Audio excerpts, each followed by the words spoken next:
టేకు మంచం 50-60 సంవత్సరాలు దాటిన వాళ్ళు వాడుకోండి, వాళ్ళకి మోజు ఉంటుంది కాబట్టి పర్వాలా. ఎంగేజ్ ఉన్న వాళ్ళు ఈ మంచాల మీద వేస్తే దేనికి పనికి రావండి, దేనికి ఊగిపోద్ది, మంచానికి 4 పక్కల బ్రాకెట్లన్నీ లూజ్ అయిపోతాయి, స్టాండర్డ్ గా ఉండదు. నామగా వాస్తు పనుకొని లేగటానికి బాగుంటాయి తప్పితే జనరల్ పర్పస్ కి ఎప్పుడైనా సరే ఎంగేజ్ వాళ్ళకని ఎవరికైనా సరే క్వశ్చన్ కార్ట్ 100% స్టాండర్డ్ గా ఉంటుంది. క్వశ్చన్ కార్ట్ అయినా సరే నాది 100 కిలోలు ఉంటుంది.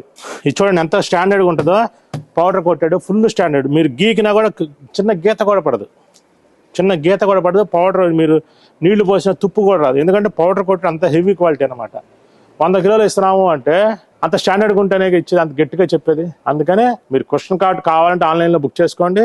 ట్రోలింగ్ చేసే వాళ్ళు కూడా ఐరన్ మంచమే వాడతారు, బయటికి మాత్రం టేకు మంచం మంచిదని చెబుతారు, కానీ మళ్ళీ క్వశ్చన్ కార్టే వాడతారు. కావాలంటే చూసుకోండి, వాళ్ళు క్వశ్చన్ కార్ట్ అన్నా వాడతారు, లేదా నేల మీద అన్నా పనుకుంటారు, కానీ టేకు మంచం మాత్రం కొంటారు. వాళ్ళకి తెలుసు. ఎదుటి వాడికి చెప్పేటప్పుడు మనం ఆచరించి చెప్పాలి.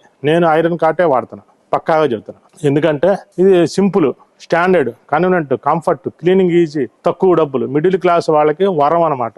వరం లాటెక్స్ పరుపు తీసుకుంటే ఎంత వరమో క్వశ్చన్ కార్ట్ కూడా అంతే వరం కస్టమర్ కి. అందుకనే క్వశ్చన్ కార్ట్ ని ప్రతి ఒక్కళ్ళు కూడా మళ్ళీ చెప్తున్నాను, ఎలాంటి అపోహలు వద్దు, 100% స్టాండర్డ్ గా ఉంటుంది. తీసుకోండి. మీ దగ్గర డబ్బులు ఉన్నాయి, ₹1,00,000 పెట్టుకోగలరు, టేకు మంచం తయారు చేయించుకోండి, కొనద్దు. తయారు చేయించుకుంటే మీకు తెలిసిద్ది క్వాలిటీ. అన్ని కూడా తయారు చేయించుకోకుండా కొన్నారనుకోండి, లోపల ఏం పెట్టారో తెలియదు.